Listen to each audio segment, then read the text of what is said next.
Strengthen your understanding of governance and policy design. The 12-week graduate course in public policy begins 10th January 2026. Apply by 30th November 2025 to avail a 10% early bird scholarship. Welcome to All Things Policy, a daily podcast by the Takshashila Institution. We are a bunch of policy nerds based in Bengaluru, and we like bringing fresh perspectives to Indian affairs and Indian perspectives to global affairs. So grab a cup of coffee, sit back, and join us for today's chat. Hi, I'm Sarthak and I welcome you to All Things Policy. Typically, whenever there is a conversation around manufacturing in India, the discussion hovers around the challenges firms face in setting up, in starting operations, and continuing their operations. They operate under numerous complex rules and regulations. In fact, governments also look at manufacturing through this lens. For instance, to boost manufacturing, governments often focus on policies to attract firms. These includes measures such as tax breaks, different types of subsidies. However, one aspect that is not often discussed or receives relatively less attention is the presence of various exit barriers. It is not easy to wind down units even if they're not making profits. In this episode, we will discuss exit barriers in India. Joining me is Dr. Shoumitro Chatterjee, who along with Kalakrishna, Kalyani Padma Kumar and Yingyan Zhao has conducted extensive research on this topic. In fact, they have a fascinating paper with a very intriguing title, No Country for Dying Firms, Evidence from India. We'll share the paper along with this episode. Dr. Shoumitro, welcome to All Things Policy. Thank you, Sarthak. It's a pleasure to be on the podcast. Yeah, so before we start, could you just give us a broad overview? Why do you focus on exit barriers? What are they? What has been their impact on the Indian economy? So as you kind of opened the introduction by saying that sort of when we think about industrial policy, when we think about things like ease of doing business or kind of growth and development in general, the focus tends to be on how we can attract firms. Exit barriers, which broadly I would describe as any hurdle, regulatory or otherwise, in closing down businesses, are subtle, have kind of similar impacts and maybe more. Just to sort of set and fix ideas, if a firm knows ex ante before entering that when things go bad, they might not be able to exit, what that means is then they might think that the present discounted value of their profit stream is going to be lower, and so they might not enter in the first place. So in that sense, exit barriers function exactly like entry barriers. But it's more because exit barriers also leads to resource misallocation, meaning that you can get these very old, very large firms which cannot exit, cannot lay off workers. So they kind of trap resources, which if reallocated to kind of productive firms and productive sectors of the economy, could raise aggregate productivity, output, and employment. So the classic kind of example that should come to mind is if you look in the data in West Bengal, you get these 100-year, 120-year-old jute firms that were kind of established before independence, but they still exist. They hire labor and capital with kind of very limited output, but for one reason or the other, they are not closing down. And so because the mechanisms are kind of subtle, it's less well understood, and it's kind of not really the focus of policy. I think the first time Arvind Subramanian in the 2015-16 economic survey, when he was the chief economic advisor, raised this alarm. So because I worked with him on that survey, there's a chapter, I think it's chapter 4, it's called the Chakravyu Challenge, where he talked about various kinds of exit barriers in the Indian economy, exiting from problems with exiting from subsidy and so on. And Devesh Kapoor and Arvind talk about this in their recent book as well. But kind of what was missing from the literature was quantification of how big these magnitudes can be. One thing is kind of realizing qualitatively that this can be an issue. It's another thing to actually go and kind of quantify how large these barriers are and should they be of policy interest. That's kind of number one. Number two is, and we can talk about this in the podcast, there could be several mechanisms by which you would ease these exit barriers. Do they all have same implications for stuff we care about, like employment and output, or are there trade-offs when we use different policy instruments? And so that's kind of what the research is about. The third thing I want to kind of add to this kind of my kind of opening remarks is that although we study manufacturing in the paper, and more precisely formal manufacturing, that's only because of data limitations, meaning to do this, you really need panel data on factories that track firms over time.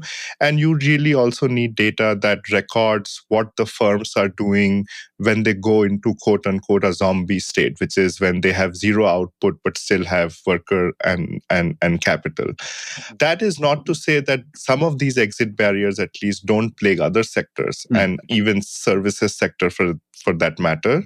The barriers might be lower, but the challenges kind of would exist in other sectors as well. And I can elaborate on that as we go along.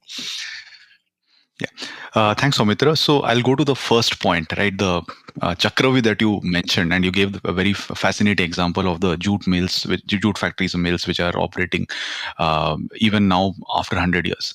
So you give this example of West Bengal, but all over India, right? What is the extent? What is the overall extent of these barriers in India?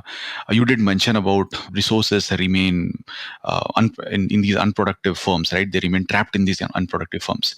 So what is the overall impact of this in the economy?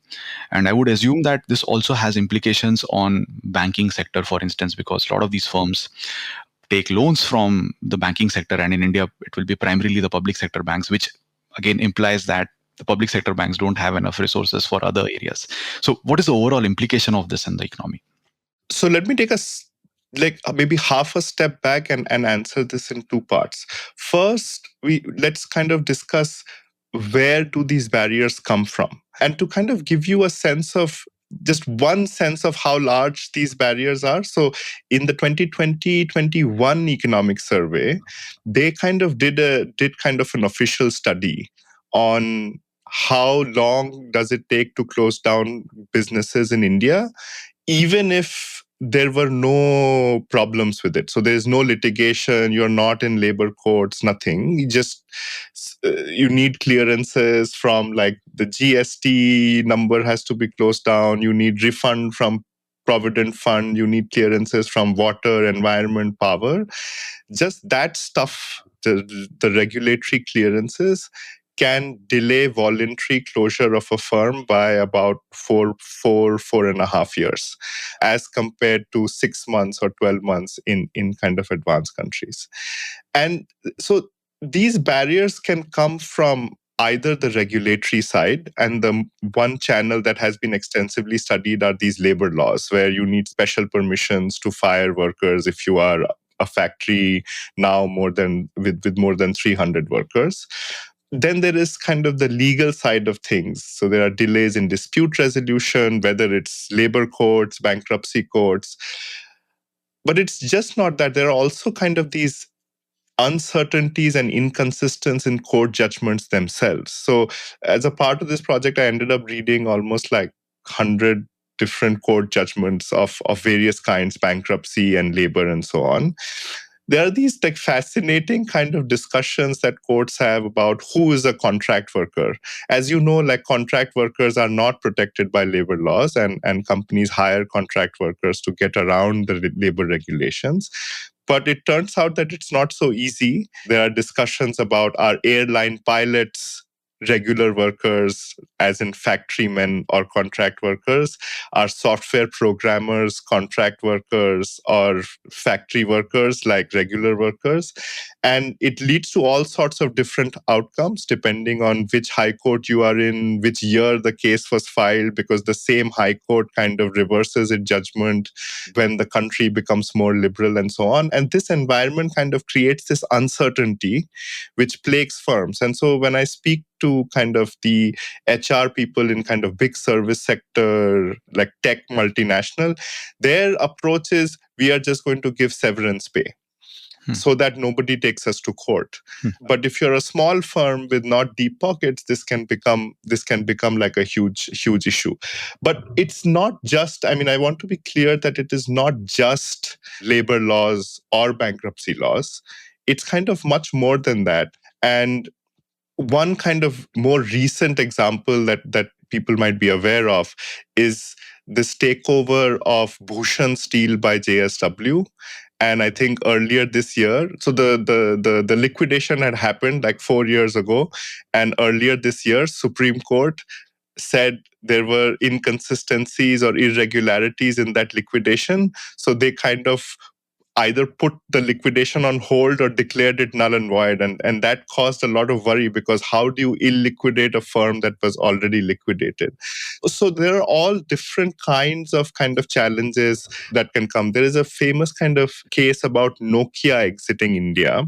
So Nokia at its peak had its largest factory in India, like largest factory worldwide in India. We talk about cell phones today. At that time, India was at the forefront of producing cell phones and exporting to over 80 countries and so on.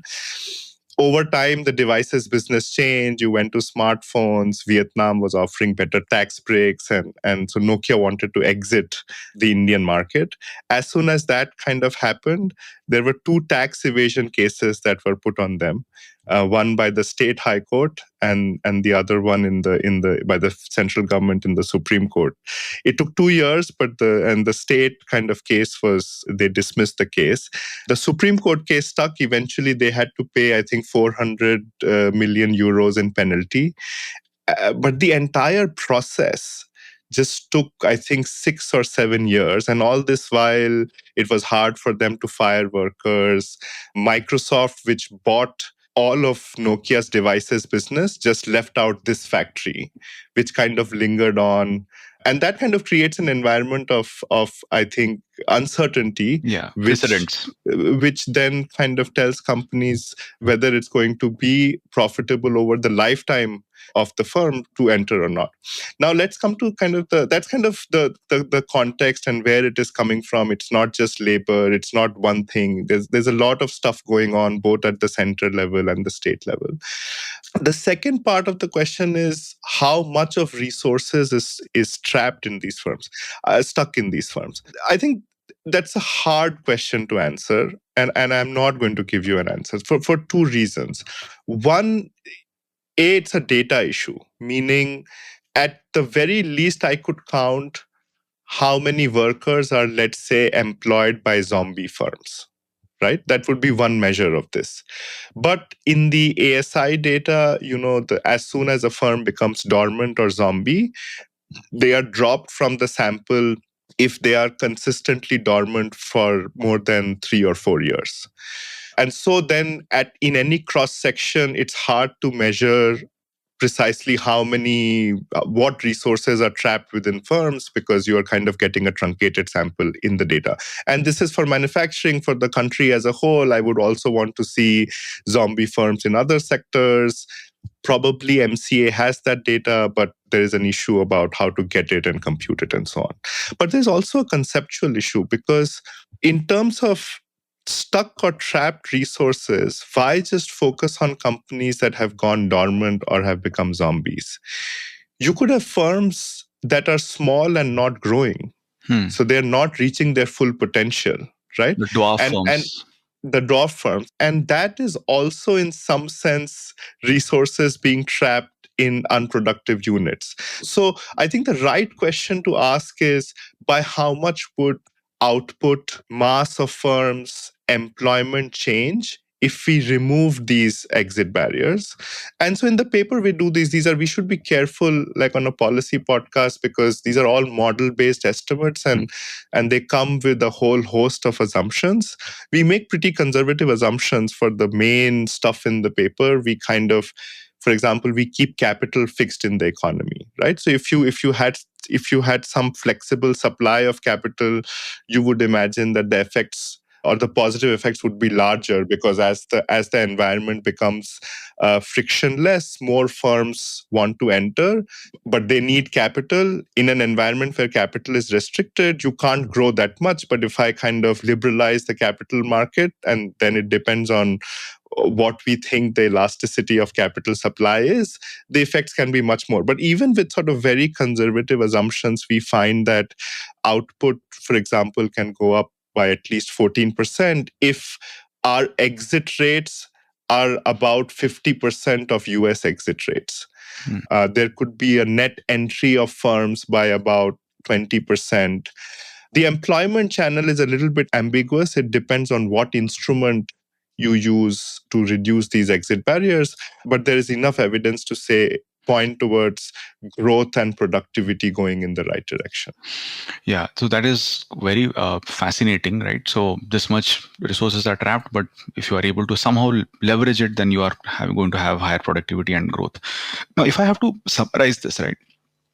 So the situation that we are in, so is it because you have, the labor laws that are there, or whatever laws that are there, they are very ambitious in nature. You want to protect labor, you want to safeguard all these things, but you don't have enough capacity. The judicial capacity is not there. You don't have enough judges maybe, or the enforcement capacity is limited. On top of that, you have, since the laws are ambiguous, there are different kinds of interpretations, as you are mentioning, the contract workers thing. Also, the institutions, right, they are also evolving. The judicial institution, maybe it is evolving, as a result of which the interpretations are different. What was the interpretation maybe 20 years back, right now it is different. And the last thing, the federal nature, right? There are union laws, state laws, which again add to the complexity. So am I correct in summing up the entire thing? Yeah, that's kind of the formal legal regulatory side, but I can also kind of think about local strongmen, politicians, sort of showing up and saying you can't close down your factory, because I think everybody, policymakers and so on, what they have in mind is if a large firm kind of closes down, that would result in kind of a lot of unemployment, and that would cause problems. Some of those concerns, I must say, are well founded, but in the process of fixing it by not letting firm exit, we make the problem worse, and we not necessarily improving it. So there are institutional exit barriers, then there are different labor adjustment costs. On top of that, the political economy. Yeah. Okay. Anything apart from that? Not that I can. I don't know where you would put like this JSW Steel case where the Supreme Court reversed a liquidation that had already happened. But yeah, I think those would broadly summarize the barriers. Yeah. So again, these exit barriers, they act as friction, right? So it is quite obvious that these exit barriers need to be reduced, they need to be removed. Even if they are quantitatively big, as you were mentioning, is there anything surprising that you came across, any surprising qualitative lesson here? Yeah, I think so. That's where I think what instrument you use to reduce these exit barriers become critically important. So what we found was, and the ambiguous effects are on employment. So what we found was, so suppose you did more institutional type reform. So suppose you set up faster bankruptcy courts. This is stuff that China has experimented with.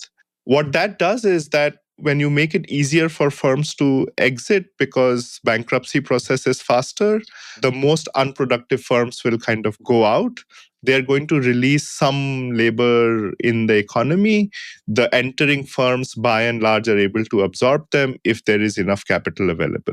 Now, if instead of fixing kind of the institutional side, let's say we did labor market reforms, let's say we kind of completely scrapped our labor laws, what it does is it selects it kind of incentivizes a very different part of the firm distribution to exit.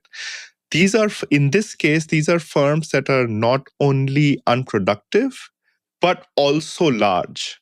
So in this instance, the firms who choose to exit release a lot more workers in the economy than the firms who exit when you do only, let's say, bankruptcy reforms. Because when you do only bankruptcy reforms, you still have the labor laws in place. So the large firms can't still exit. But when you do labor market reforms, it's, yes, you are unproductive, but these are also firms which are very large. In that situation, you might not get under different conditions. So let's suppose capital is rigid. Let's suppose there is restriction on FDI. In those instances, at least in a very short duration, you might not get enough entry to absorb all the workers. I mean, as you know, because of the NREGA and other kind of welfare programs in agriculture, there is a floor wage for formal manufacturing in India. I mean, if you compare the wage rate for let's say low skill manufacturing in India versus Bangladesh, we have a higher wage rate, and we are not able to still absorb all our workers. And that means that in this situation, when a lot of workers are released in the market, they might not be employed in manufacturing. They might end up going to the countryside, and that's not the kind of employment. A good outcome if in the short duration jobs was my primary concern. And remember, this is not specific. This is a hard problem. It's not specific to India. I think the United States has learned from all the trade shock that when workers lose jobs and have nothing else to do, it can create all sorts of problems. China is facing that right now, and we can talk about that a little bit more if you want. So it's not like an easy political economy problem to solve, but kind of the good thing that came out from our research, or the insight that came out from our research, is that there is going to be some trade-off, at least in the short run, when it comes to employment, about reducing exit barriers. Yeah, this is interesting, but I just want to go one step back. Right, if you look at the exit barriers that are there, right? These exit barriers seem to be stacked against the employers, not in favor of, and are in favor of employees. As in, there are a lot of ways by which labor is protected, but again, it doesn't really, it makes things difficult for the employers, the entrepreneurs. Why is this the case, or is it always the case? Why is it, or is it something specific to India? And what could be some potential reason? Maybe one thing that I can think of is, in India, maybe the societal trust is lower, so people would prefer the government to intervene, have different kinds of restrictions, or is it something else? I would say that I think there are three reasons. I think one of the reasons is actually historic. So if you study the kind of the genesis of these labor laws, this is kind of pre-World War British era policy, basically ensuring that there are enough workers in factory to produce whatever ammunition for the war effort, right? It kind of comes from there. The second, I think, is just democracy, right? And it's not, if you study kind of labor laws in France, it's very similar. You try to understand what, let's say, Europe was doing when the COVID shock had hit. A lot of the European effort was on keeping firms alive, just so that people don't lose their jobs, because they thought that it would be kind of a temporary shock. The United States took a slightly different approach, where they also tried to protect jobs if you kind of satisfied certain criteria, but they targeted more on sort of sending these incentive checks directly to people rather than protecting firms.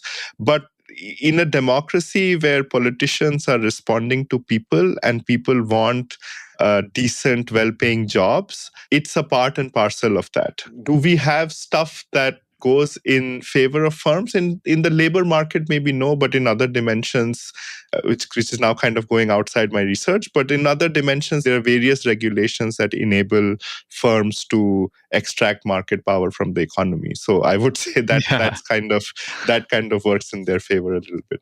Okay. Since you gave some examples of from the international context, right? And also you mentioned how in some of the advanced economies, the exit process, it is much lower, it is quicker. So could you just compare India's barriers with other emerging and maybe advanced economies, the extent of that? Yes, I haven't because I haven't explicitly studied the precise exit barriers in other countries. I would not be that knowledgeable. But I mean, across Europe, these labor laws are present in one form or the other kind of everywhere. My Italian friends tell me that kind of the extra legal barriers to exit exist there as well, where kind of the local mafia would kind of come and prevent firms from closing down and so on and so forth. One way to see this is that the annual exit rate of like formal manufacturing firms in India is about 3%.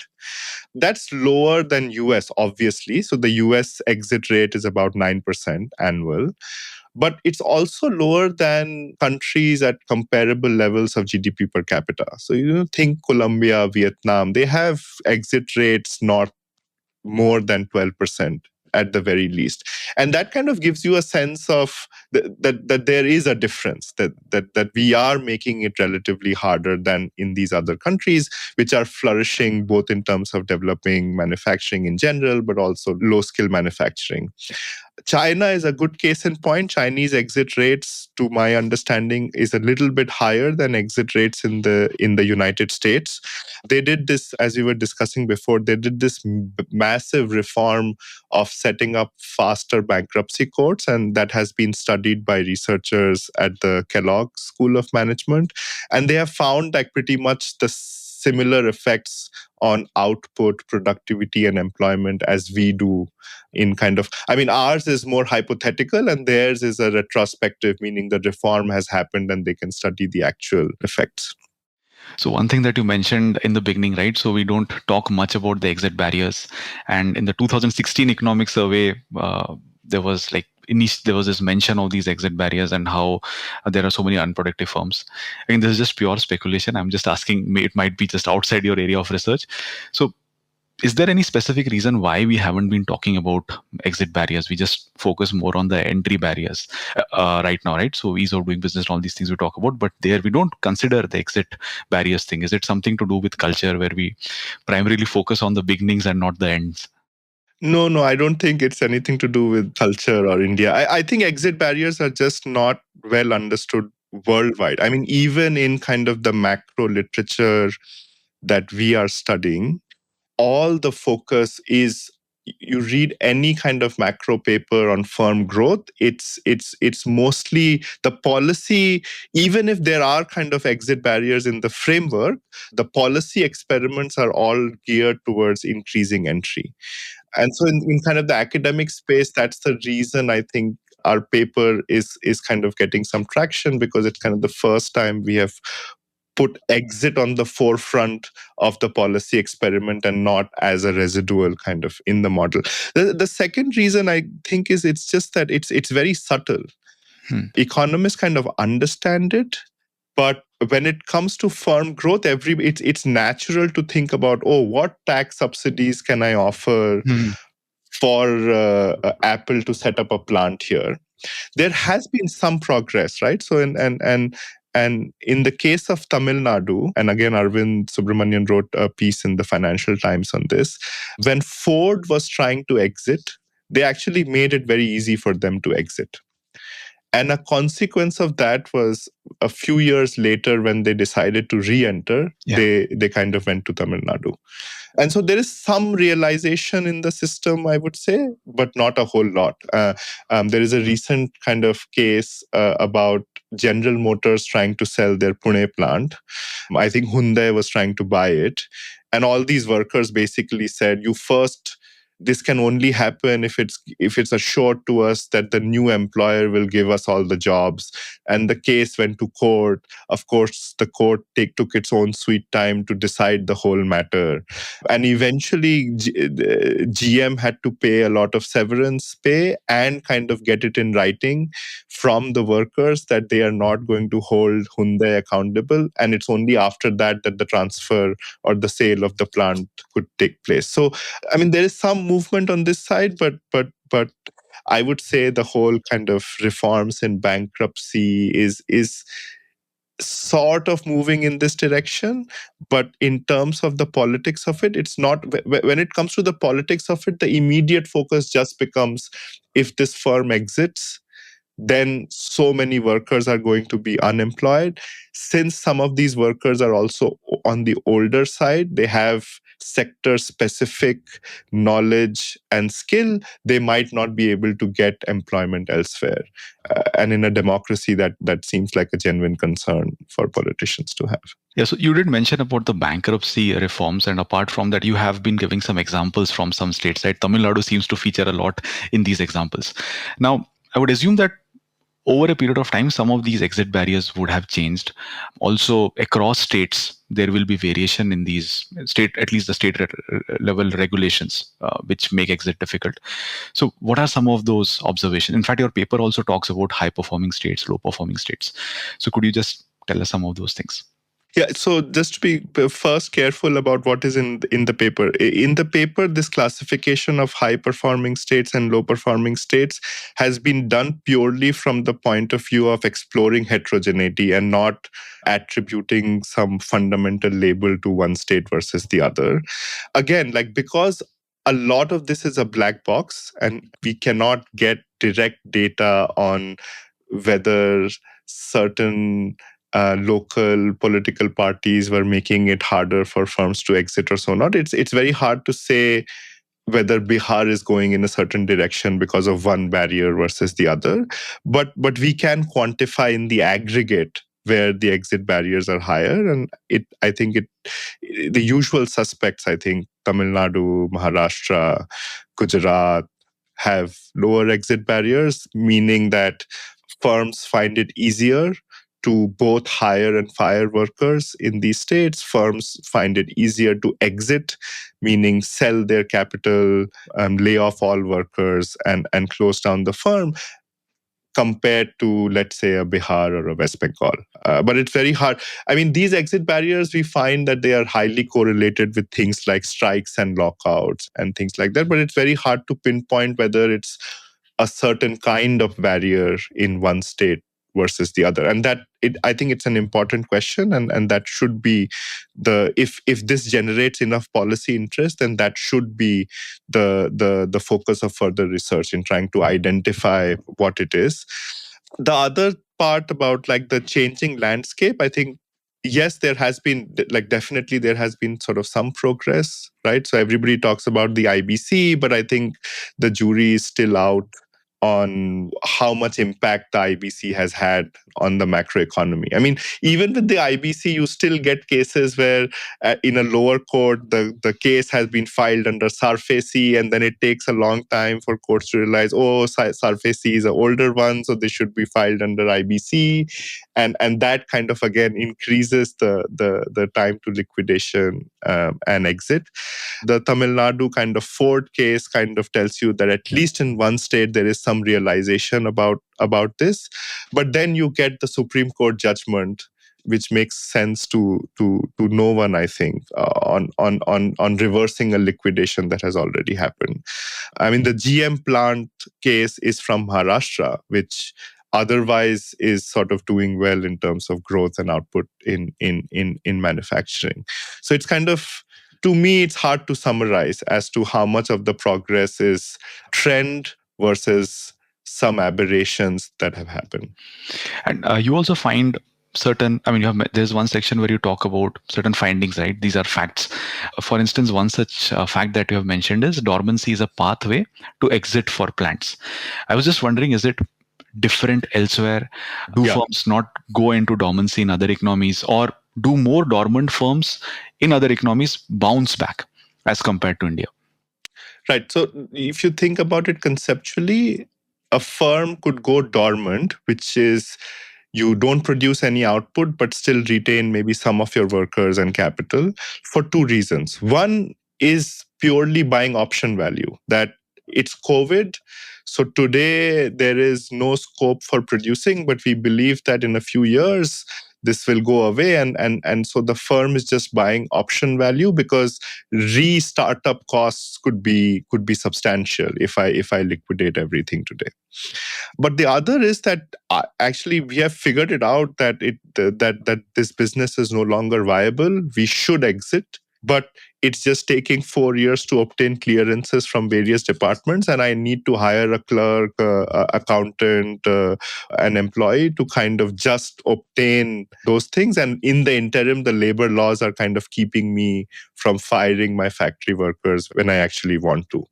So it is true that in advanced countries, the fraction of firms that exist in a dormant or a zombie state is minuscule, and mostly they're trying to buy option value. So when I spoke to my colleagues, so I started writing this paper when I was a faculty at Penn State. And when I spoke to my colleagues there who work on firm level data with the US, they were not even aware that there would be a substantial mass of firms which would be zombie in the US data, because it's like just they don't even have that category. Yeah, it's far and few in between, right? Like so the Indian case seems to be an outlier in that, in kind of the mass of firms that exist as zombie firms. And your paper also talks about what should ideally be the policy approach for India, right? It takes into consideration some of the trade-offs that you mentioned in the beginning. So how is it different from India's current policy priorities? Right now, we primarily focus on entry-level subsidies, right? PLIs and all those things are about that. So how would you say India should go about with this? I should wear like two hats, right? One is kind of the academic hat and talk about the paper, but the second is also the policy hat. On the latter, I do want to stress that it's not all of this is an India problem, meaning not all of this is a central problem. A lot of this has to do with the states. So, for example, our favorite state, Tamil Nadu, did make it easier for Ford to exit. And states can do that, and there is nothing that is coming from the central side. Part of this is neither state nor center, but just judiciary. How can we, and I'm not an expert on this, but how can we get the courts to be smooth? How can court judgments just stick to the economics of the case and always give consistent judgments rather than kind of flipping back and forth between. And there are a lot of case studies in the paper, if you're interested, where so there's this thing of Safdarjung Hospital and another hospital in Bombay where the sweepers kind of sue the hospital saying that they are kind of workmen, quote unquote, under IDA, and so they can't be fired. And in one case that I think the Delhi High Court gives the judgment in the favor of, I'm forgetting now, but I think the workers, and the Bombay High Court goes in the other direction. So how can we be just consistent? So every time these cases will come to courts because we are democracy, but how can we resolve this quickly and not every time each case lands up at the desk of the Supreme Court? I don't know. So a lot of it has to do with that. And then I think it's just like there has to be a change, and it's easier said than done, but a change in the policy mindset that if we facilitate exit, sure, there will be some pain in the short run, and we should have instruments to take care of that. I mean, we already have a very big welfare state, and so we should take that into account while accounting for the pain. But then in the long run, if we make it easy for firms to enter and exit, it will happen that you will end up with a larger mass of firms, and a thicker labor market will be better for everyone. The transition is going to be painful. There's no question about it. But we want to be in a scenario where manufacturing is a larger share of our economy. Even for service sector firms, they find it easier to operate in India from kind of this entry-exit margin. And then there will be more of them. And if there are more of them, that is what makes your labor market secure. So in that situation, when workers get fired, they will find it easier to get jobs elsewhere. So just last week, I think Amazon laid off 30,000 corporate employees, right? And a lot of these laying off 30,000 employees on a single day is a big thing, even for, but it's not so much of a pain because a lot of these people will find jobs in other tech companies. So the only insurance is having enough tech companies so that when you get fired, there is some other option where you can find a job. Yeah. And you do mention about exit subsidies and sequencing, right? So again, why would you recommend exit subsidies? You can just make exit barriers lower, right? Yeah, so that's correct. So there are two ways to look at that. So in the paper, that's kind of a thought experiment. So we wanted to pit entry against exit. We wanted to see whether the outcomes would be different if you removed exit barriers versus if you made entry easier. But we wanted to make it comparable. And because if I say I reduce exit barriers so that exit rates go up X%, what's the counterpart policy for entry?